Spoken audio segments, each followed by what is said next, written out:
You are listening to Packers Talk Radio Network. PackersTalk.com. Eddie Lacy, Mike Daniels, Gilbert Brown, Don Barclay, Micah Hyde, your Green Bay Packers, yesterday's legends and today's superstars. From corporate or nonprofit events to private parties, add some spice, hire a Packers player from Mayfield Sports Marketing. For details, just go to PackersTalk.com and click on Player Appearances. Are you looking for some signed Packer memorabilia? Look no further than Waukesha Sports Card.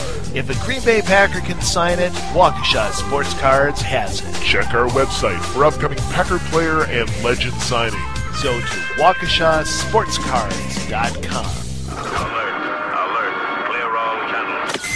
Fresh from America's Dairyland, ladies and gentlemen, From the Benches Podcast.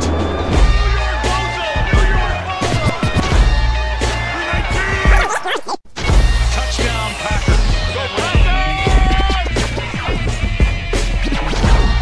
Packers Talk Radio Network. You're listening to From the Benches with Ross Uglum and Ryan Hilsler.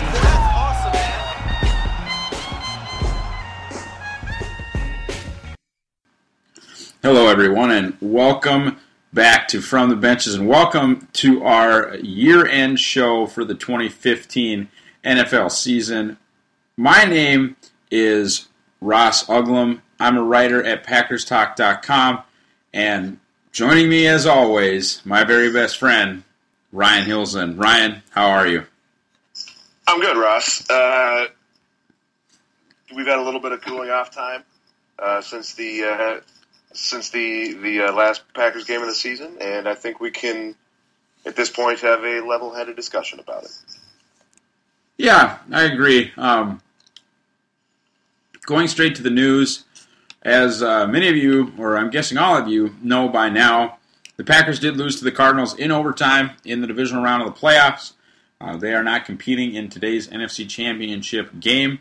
As Ryan and I are recording this right now, neither are the Cardinals. It's 17-0 Panthers. But Adams didn't play in that game. Cobb was injured early on probably the best catch I've ever seen him make. Green Bay led for most of the game, but as we all know, it did not matter. Rookie cornerback Demarius Randall blows a coverage at the end of the game on Larry Fitzgerald. Larry Fitzgerald goes 75 yards inside the 10, and Arizona scores on a walk-off touchdown. The aftermath so far has been, I feel, minimal at best. The Packers fired tight ends coach Jerry Fontenot and running backs coach Sam Gash, citing the performance of their position groups as not necessarily up to snuff. And then Eddie Lacy's weight was specifically mentioned, but I have no problem with this. I felt like ball security was an issue for all year long for the running backs. I didn't see anything I really loved in pass protection, and just fundamentals were not great. Production was not great. And then the tight end position was really a problem. Aside from one game from Justin Perillo, the tight ends that weren't Richard Rodgers produced almost nothing. And then Richard Rodgers himself did not take that second-year leap that we were hoping, and honestly was probably a little bit misused in the offense, as when he did challenge the middle of the field and the sidelines, he was pretty effective. That flat slant concept, though, where he runs the flat route and the corner takes the slant, and Richard Rodgers is requested to make a safety miss, can just go die. There is no room for that in the program anymore. So the Packers hired former Rams running back coach Ben Simmons and former Browns tight end coach Brian Angelico. These are guys that obviously had very successful programs. I would say that the Rams running backs have been pretty good with some nondescript guys up until Todd Gurley. Zach Stacy did very well there. They had success with like Benny Cunningham. So I feel pretty good about what Ben Simmons did. And then Brian Angelico just kind of authored the renaissance of Gary Barnage's career. So that's another guy that I'm excited to add to the coaching staff. And honestly, just to get two new voices in the room for offense is going to be good. I expected kind of the Packers to revert back to their successful ways in 2016 anyhow. But getting some fresh voices in the room certainly can't hurt. Ryan, let it out. Let me know. I know you said that this was going to be a little bit more measured, but it still hurts. So just talk about your disappointment at the way that this season ended. Yeah, we had talked after the regular season when nobody was really feeling very optimistic, and I had said that anything that happens, we were talking about what we would feel like if this Packers team went on to win the Super Bowl and how we would deal with that emotionally. And I basically said that anything that happens in the playoffs was just gravy at this point, and whatever we get, we'll be happy with. Don't expect anything and whatnot. But man, that game against Arizona, I was all the way back in, coming off a good performance against the Redskins in the wild card round, and then to see the Packers play that well against a team that just crapped on them a couple weeks prior was, I was all the way back in emotionally. I was back. I was investing, and then to have such a high at the end of the game, followed by such a low just a few minutes later was rough. We were watching the bar with a number of friends at a bar in Madison, and I kind of just reverted to a little nook outside the bathroom and just kind of stood against the wall by myself for a good 10 minutes, and it wasn't very fun. But yeah, like I said, it's recovered now, and I'm kind of back now to having the feeling that this was overall, after the way the regular season went, it was a positive playoff performance from the Packers. So it was a rough, a little emotional ride on game day, but I'm pretty much over it at this point. Yeah, we had talked about it on the podcast prior, of course, and I said it. If they win this one, I'm going to believe, and it didn't even take that long. I mean, they made me believe right in the middle of the game. I mean, they were the better team, I felt. Certainly looks like that now with Arizona getting pounded, right now in the NFC Championship game. But I felt like Green Bay was better and that they lost the game that they shouldn't, and that made this tough. It's tough to lose in the playoffs any season that you have Aaron Rodgers, and they did, and it's it's happened 8 of the 9 years that he's been the starter, and that's understandable. I mean, there's 31 other teams, but it's always tough, and that was specifically tough. They're talking about 7 playoff losses in McCarthy's tenure, with 5 of them being on the last play. We, you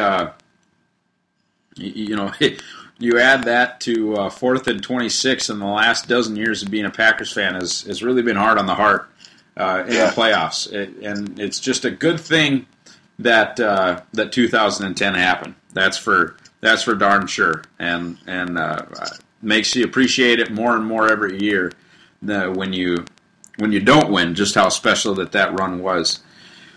Let's dive into it, though. It's the 2016 season for the Green Bay Packers. I know the NFL season isn't over technically, but I just don't care. I really don't. Tom Brady isn't going to get another ring. We know that. And quite frankly, it looks like, if you ask me, the NFC is going to win the Super Bowl.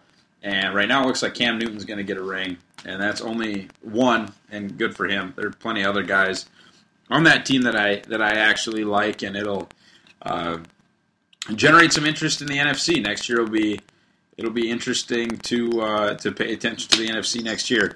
Ryan, let's talk a little bit about wide receivers. That was a big topic this season. A lot of Consternation went into the fact that the guys just couldn't really get open when Jordy Nelson went down for the year and Davante Adams was thrown into a number one role. Randall Cobb was kind of supposed to be a go-to guy. That never really happened. But at the same time, and we'll get to this a little bit later, I don't think they're going to want to add anybody. In fact, they're probably going to want to subtract James Jones just because of the performances of Jeff Janis and Jared Abbrederis in the playoffs, especially our boy and the people's champion, Jeff Janis. Ryan, talk about what Janis and Abby were able to do against the Cardinals and why you and I kind of both think, or maybe we don't, that they locked up those 5th and 6th receiver spots behind Cobb, Nelson, Adams, and Montgomery. No, I would agree with that. And they basically showed their potential for a couple of late-round picks in their second year. That's about as much as you can ask out of two guys like that.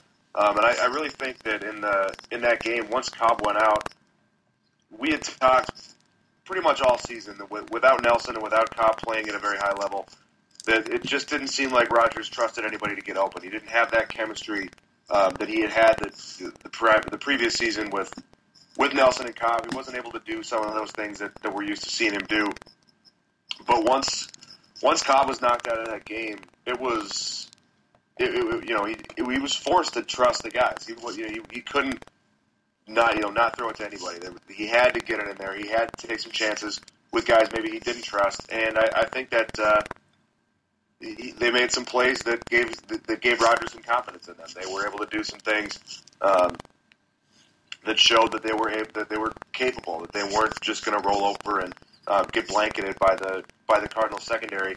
And it clearly worked. They played to, I think, the peak of their potential as well as a couple of late round picks can play really in their two biggest, or the game where they get their most playing time in their career. They both stepped up, and I think it's definitely a good sign for the depth of the wide receiver position next season. And I totally agree with you. I think it's those guys locking up the 5th and 6th spots. I do not see the Packers prioritizing wide receiver despite the struggles of the position. I think those guys have shown now with a couple of big performances that they can be good, solid depth in the back end of the wide receiver group, and hopefully that group is able to stay healthier next season, and they don't have to come and step up in a playoff game. But the fact that they've shown that they're capable, they can go in and fill in. They're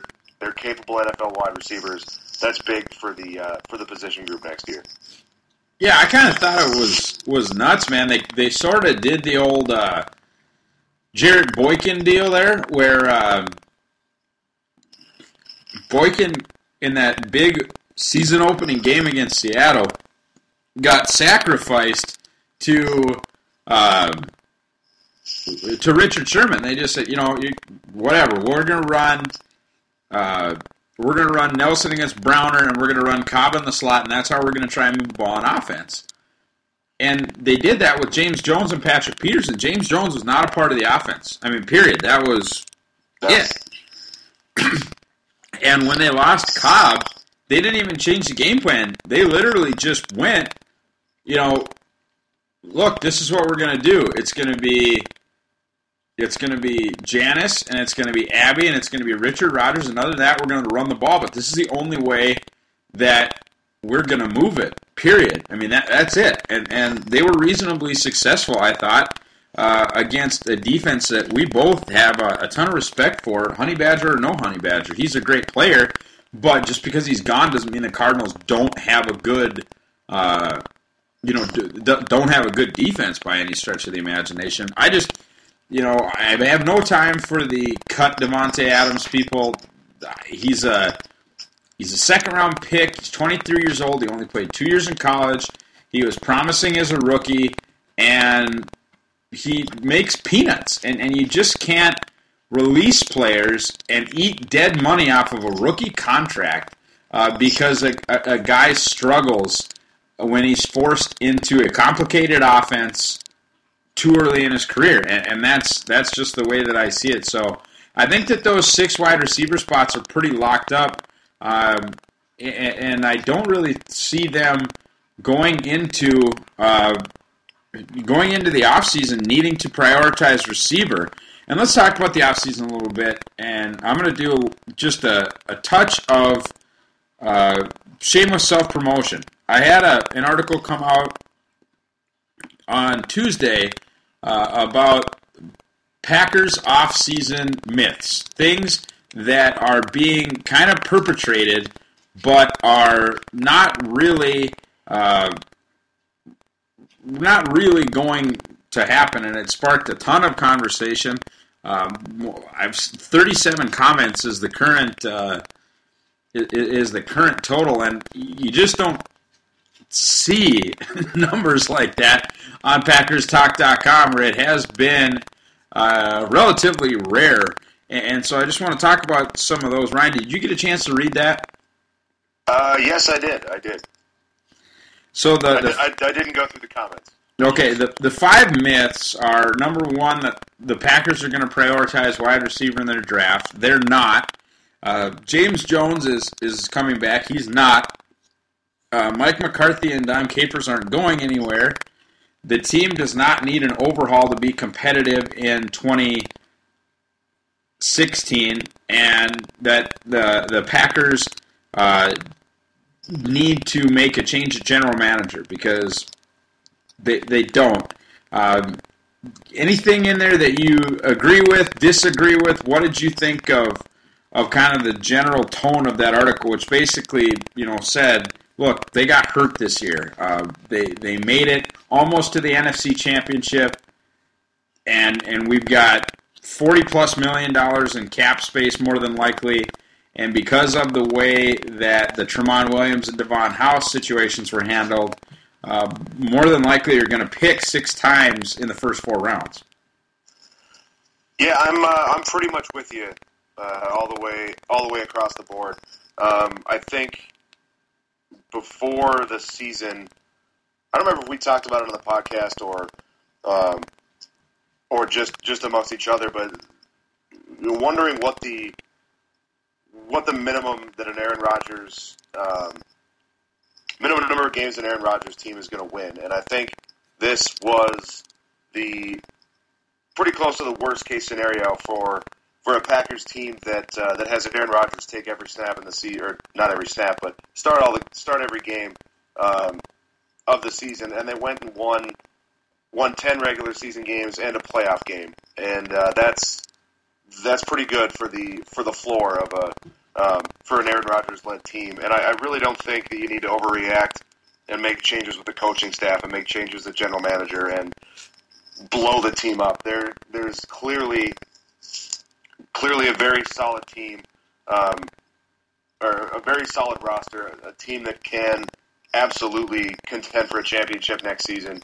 And you mentioned it a couple times in the article that if we can get the offense or the defense from this season, from 2015, and get close to the offense from 2014, when you bring Jordy Nelson back, then this is one of the favorites, if not the favorite, to win the Super Bowl next year, because the defense took a big step. They were very good this season, and there's no reason to think that won't continue. I don't think there's going to be any huge departures from this defense. There's good reason to think that this is going to be, again, using the DVOA rankings, around the 10th, 12th best defense in the league. And if the offense can get back to being one of the 5 best offenses in the league, this is a really good team. And I just don't see. We just talked about wide receiver. I think those 6 wide receivers are a very good group. You bring back one of the best receivers in the league in Jordy Nelson. You put Devontae Adams back with a little bit of pressure off of him back at the number 3 spot, and you don't have to bring back James Jones. That's you mentioned it. It's a luxury. He's probably not going to go anywhere else. No one's going to go and sign James Jones to a multi-year deal. He'll probably be available if something bad happens and the Packers need to give him a call. And I just don't see how you can be calling for calling for Mike McCarthy's head at this point. He's done.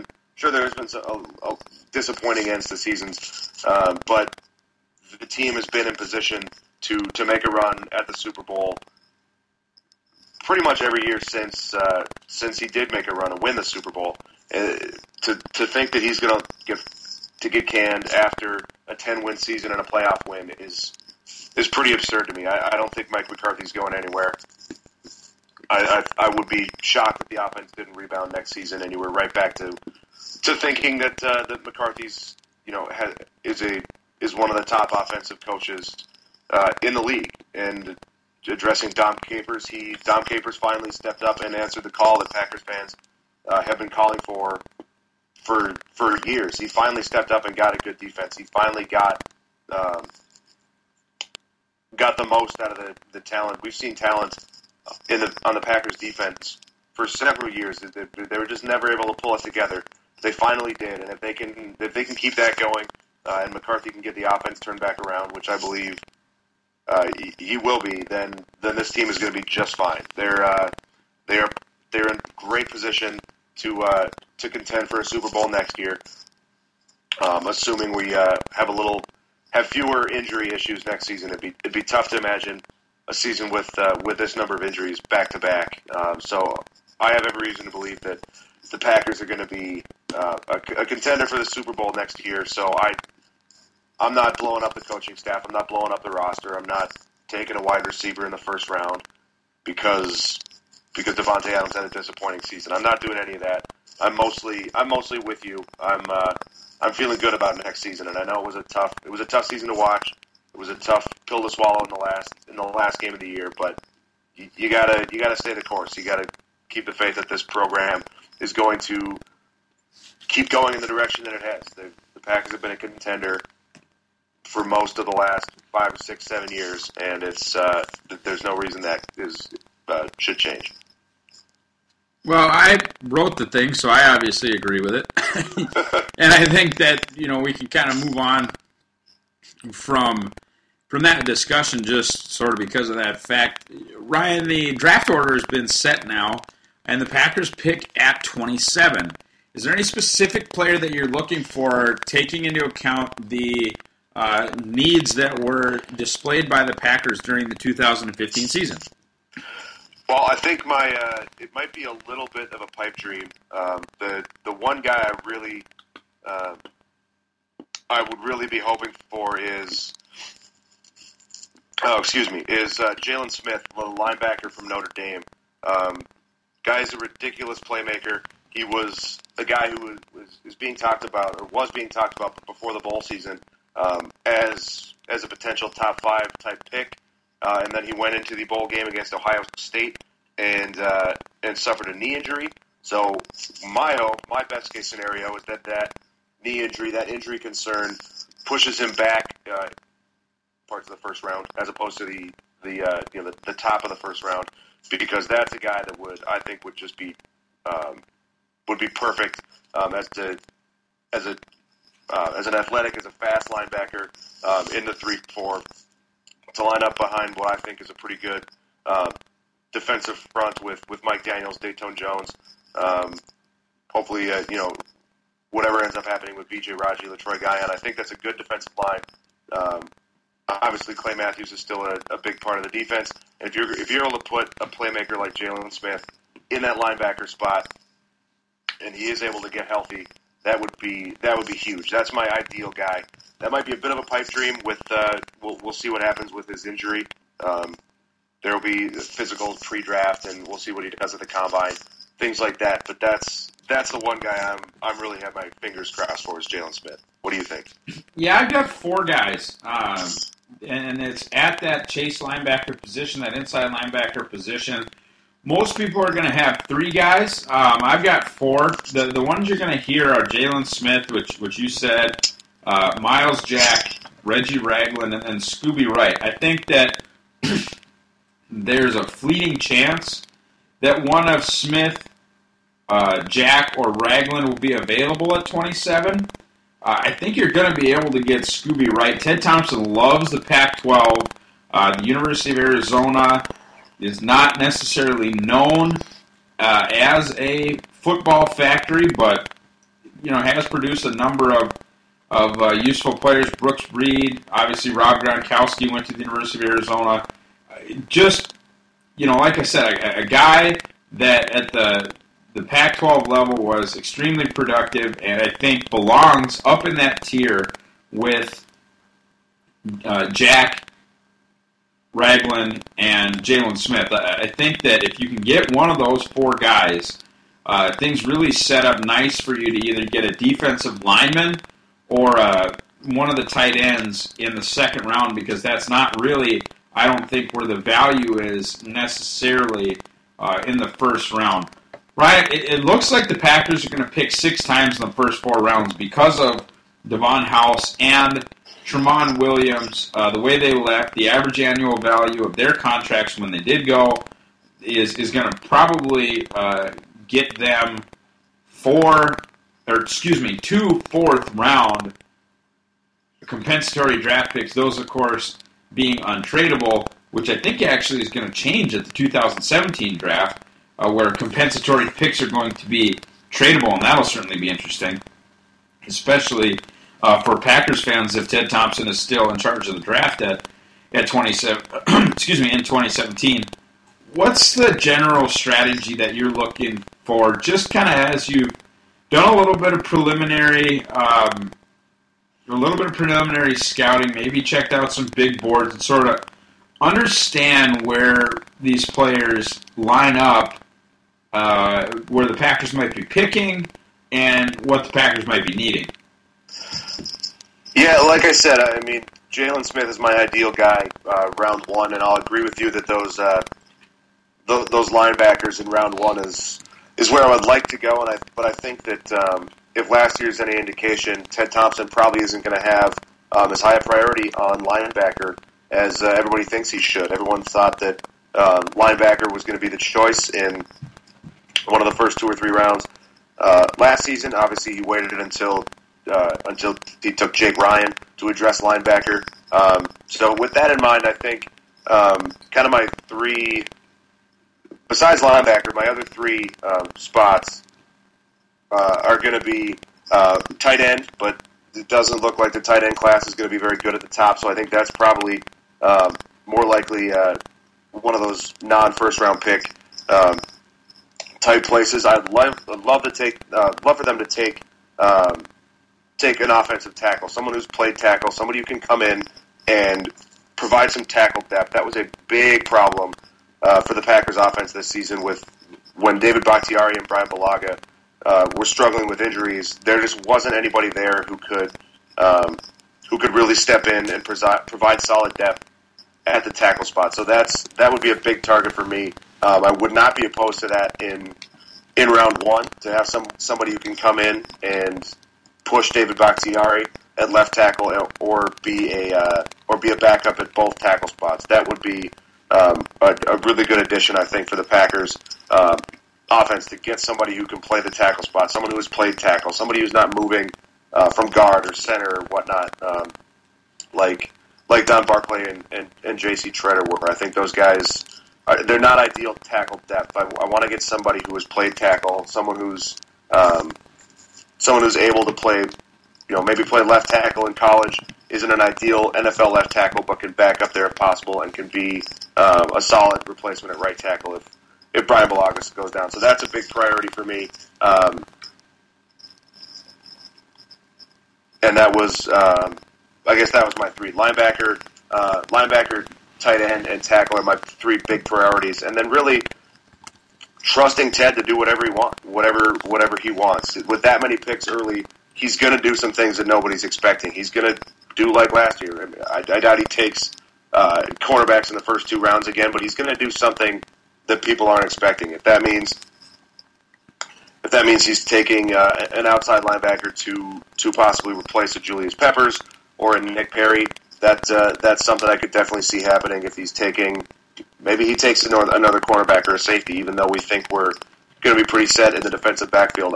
You can really go a lot of different ways, but I would really like to see an offensive tackle taken, some kind of tight end. I actually am a pretty big fan of Richard Rodgers still. He, like you said, he didn't take that second-year jump that we were hoping he would, but I still think he's a useful player. If you can get another tight end to add depth and possibly, a potential high ceiling guy at tight end in the second, third, fourth round, I think that's a priority. And then linebacker is still an issue. That's Jake Ryan didn't do everything we had hoped he would do in his rookie season, and I think it would definitely be a good idea to get another inside linebacker, somebody who can knock Nate Palmer from anywhere near the playing field at inside linebacker. Those are my big additions. And then trust Ted Thompson to do something we don't expect him to do. In a perfect world, and I know this won't happen, but in a perfect world, I would like Ted Thompson's favorite, 2 offensive linemen, a tight end, a move linebacker, and a pass-catching running back, and 1 defensive lineman. That'd be the 6 for me. I think you need 2 offensive linemen taken in the top 130 because Josh Sitton, J.C. Treader,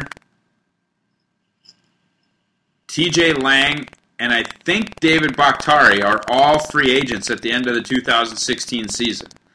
And even if you're not drafting their replacements, you at least are drafting leverage in their contract situations where they can't sit at the negotiating table and say, look, if I don't come back, you're hosed. I'm not saying that those are the kind of people that they are or that even necessarily happen, but the Packers have to be prepared with guys that know the system going into the 2017 season, and they do need offensive line depth. I would love an 8-man offensive line of the 5 starters, J.C. Treader, and 2 good rookies, 2 rookies that they actually have faith in case there is some turnover in 2017. As far as the defensive line is concerned, I think you flip a coin with Raji and Guyon, you re-sign one of them. Your other 4 guys are Christian Ringo, Josh Boyd, Dayton Jones, and Mike Pennell. Then your 6th guy is Mike Daniels. So you put Ringo and a draft pick in competition to make the roster, and it really doesn't matter to me whether he's a nose tackle or a big, tall defensive end, but just a guy that you can throw in the mix to add something to that defensive line and kind of point toward the future. But that's going to be an issue because of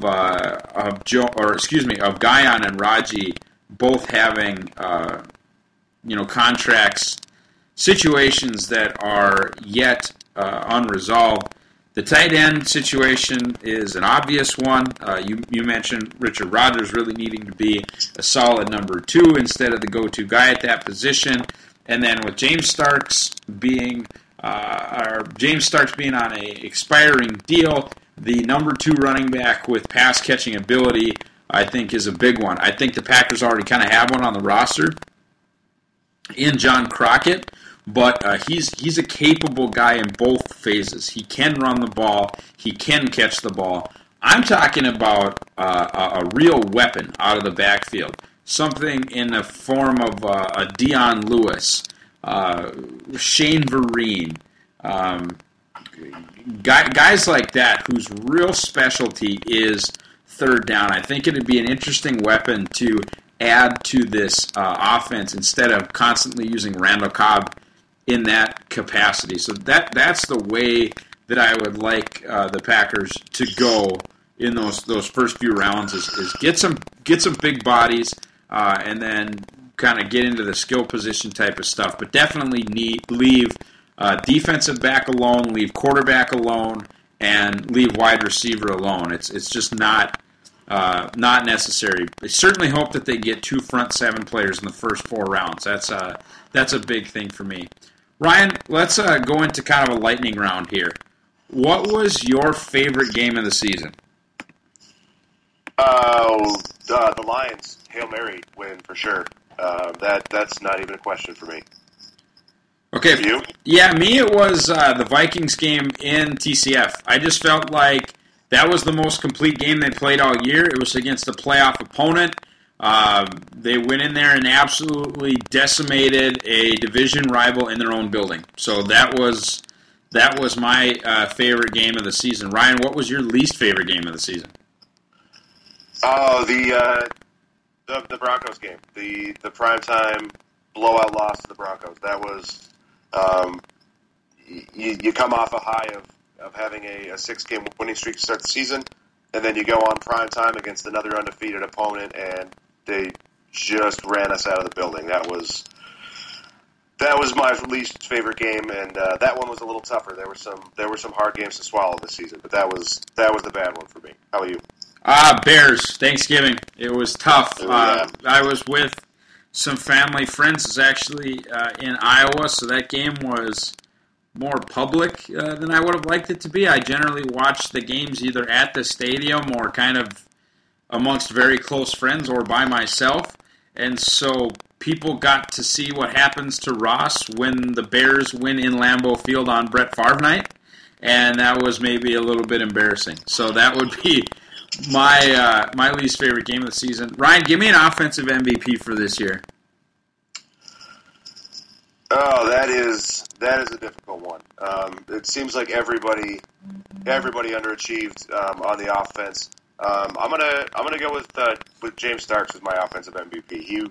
He stepped up and was an admirable backup for a struggling Eddie Lacy all season. He did some nice things in the passing game, in the screen game. He had some very big plays. I'm going James Starks as an offensive MVP on an underwhelming offense this season. Okay, yeah, you're right. This one is kind of tough. I'll go with Randall Cobb. Not his best season, but when they needed him, he was there. Played running back when they needed him to play running back. Returned punts when they needed him to return punts. Was getting doubled for quite a bit of the season. And I think really without him, things might have... I mean, things were ugly, no question about it. But without him, I think things would have gotten even uglier. Ryan, give me the offensive least valuable player. Devontae Adams, for sure, which was doubly disappointing because we both had very high expectations of him coming into the season. We both thought he could do a better job filling in for Jordy Nelson, and he really let us down at that point. He caught just a paltry amount of his targets. Rodgers went to Adams a lot this season, and he just really didn't come through for most of the season. There were a couple games where he was able to make some things happen, but for the most part, Devontae Adams was a huge letdown this season, and that could have been a big thing if he would have been able to step up and be a decent number one wide receiver. The offense would have looked a lot better this season. Just so the listeners know, Ryan and I are not disagreeing on purpose to provide different viewpoints. But I'm going to go with Don Barclay. He was so bad.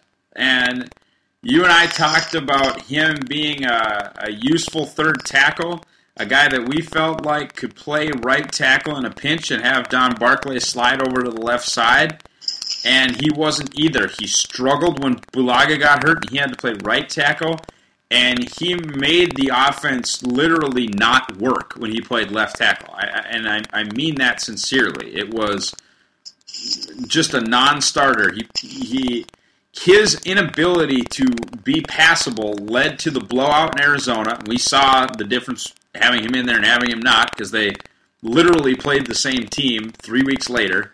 And his inability to play also forced Josh Sitton to left tackle, and I honestly think that cost them the Vikings game.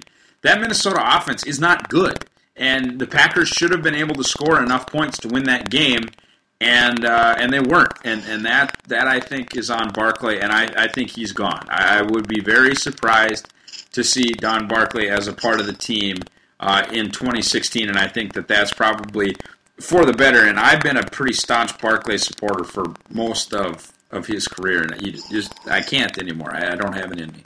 Ryan, defensive MVP. This one's got some contenders. This one could go in a lot of different ways, but for me, it's got to be Mike Daniels. He played ridiculous all season. He was in opponents' backfields all season, causing havoc in the run game and the pass game, doing everything you want out of a defensive lineman. Mike Daniels played out of his mind all season. Got the contract extension everybody was hoping for, and after he got paid, his level of play didn't fall at all. He wasn't just playing for that contract. He is a really special player on defense, and I think he was the best player on the Packers defense this season. I think I kind of agree with you, but I'm going to go a little bit off the board here and go with Sam Shields. Sam was just spectacular this season, and he was spectacular against Arizona. And I know that people are going to complain about the dropped interceptions and that it cost them a chance to go to the NFC Championship game, but you have to be a damn good corner to put yourself in position to drop 3 interceptions. I mean, that's the last 4% of the play.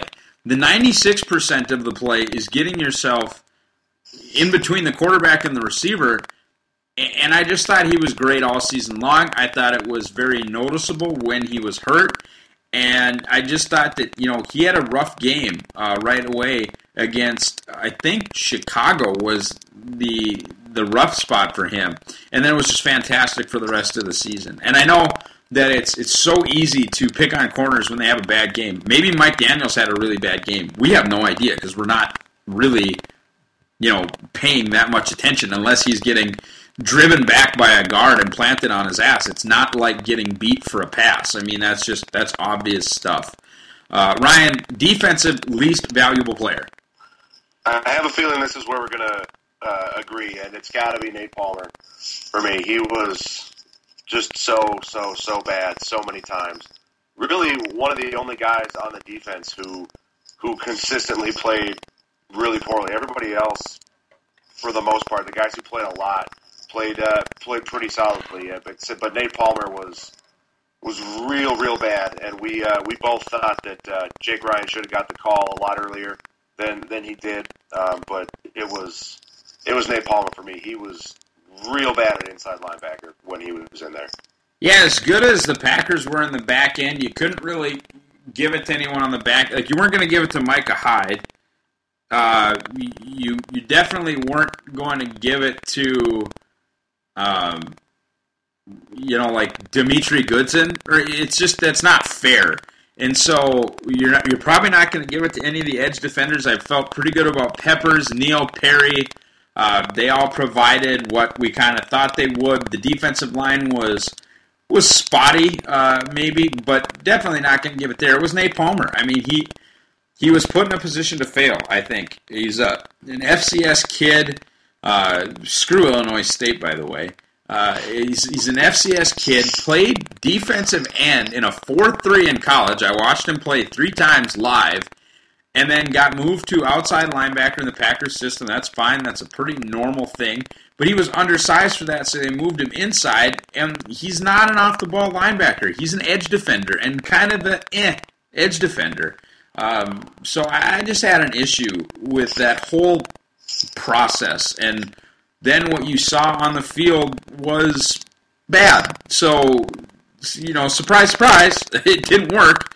That's my issue there, and Palmer wasn't good. He was replaced by Jake Ryan, who also was but he's a rookie. He's supposed to be and just from the jump that he took from the first Arizona game to the second Arizona game was tremendous, and I really think that he has the potential to be a slightly rich man's A.J. Hawk, and you sign me the hell up. Like, put a playmaker next to a guy like that, awesome.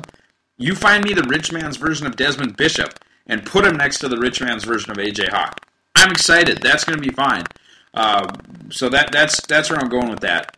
Ryan, Rookie of the Year. I think we've got really legitimately probably 4 candidates. Ty Montgomery, Jake Ryan, Demarius Randall, and Quentin Rollins. It's got to be Randall for me. The first round pick. He He exceeded all the expectations I had for him. He was put in a position I wasn't expecting him to be put in, and he excelled for a rookie. Not only for a rookie, he was a solid outside cornerback. Really from the jump, he didn't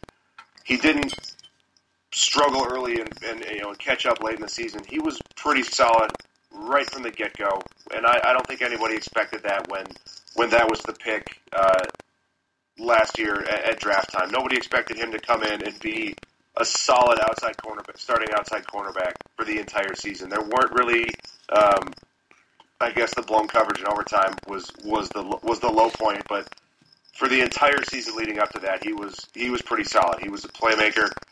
He was a solid cover guy. He did everything you wanted out of a cornerback, and he did it in his rookie season after playing safety in college. So it's Randall for me.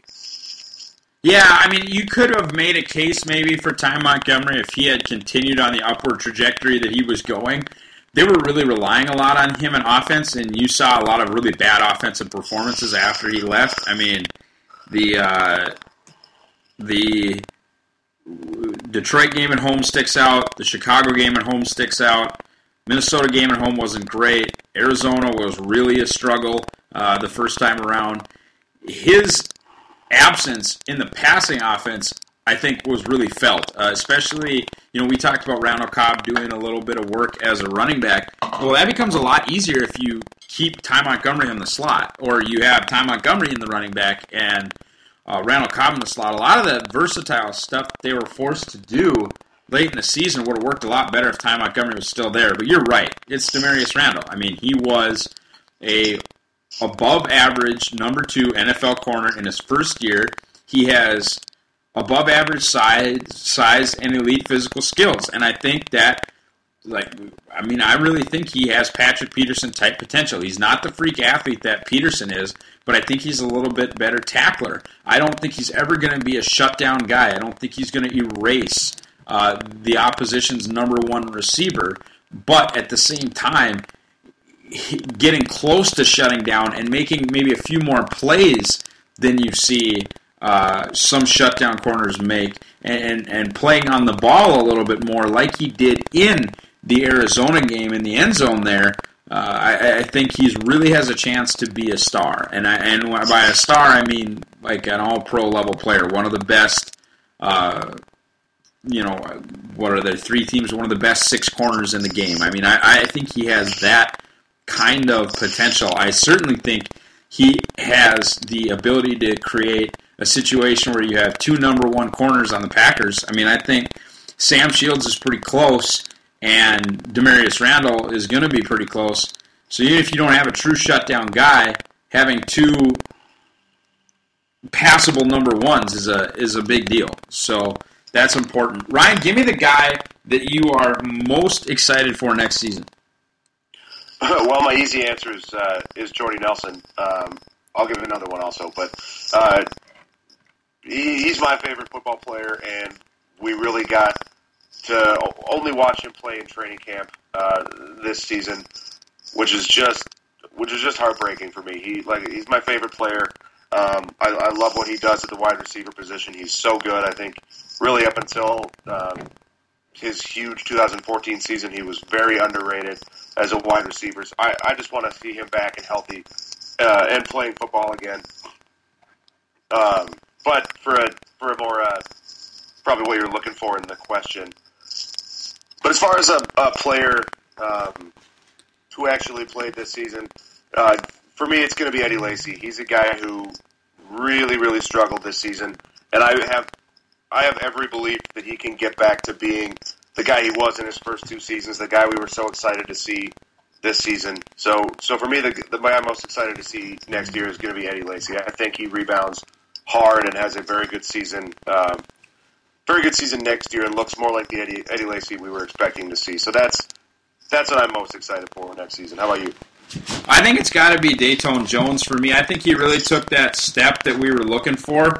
As far as how long it generally takes interior pass rushers to get good, this year seemed to be him getting good, and so that next step will hopefully be next season, and then they can make a decision on his 5th-year option, considering that he was a first-round pick. Ryan, I need a 3-word answer here. Your record prediction for next season. 13-3. Me too.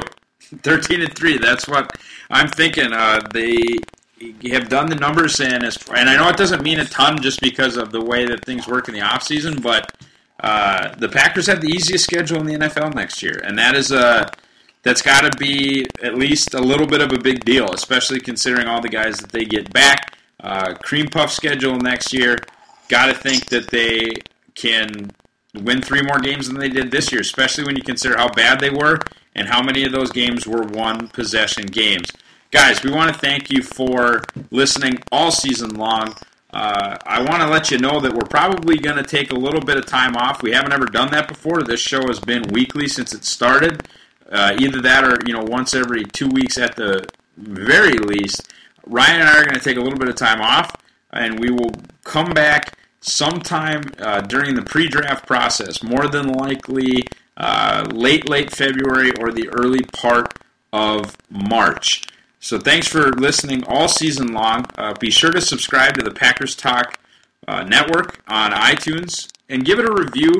We prefer those reviews with 5 stars, and leave a comment. That helps us come up higher in the iTunes rankings when people search for Aaron Rodgers, when people search Green Bay Packers, whatever. You can follow me. I am at Ross Uglum. You can follow Ryan At Hillsland358. You can follow our show at From the Benches, or you can follow the network itself at Packers Talk Net.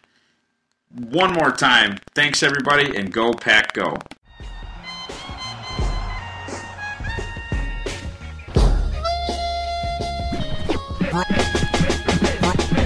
From the benches.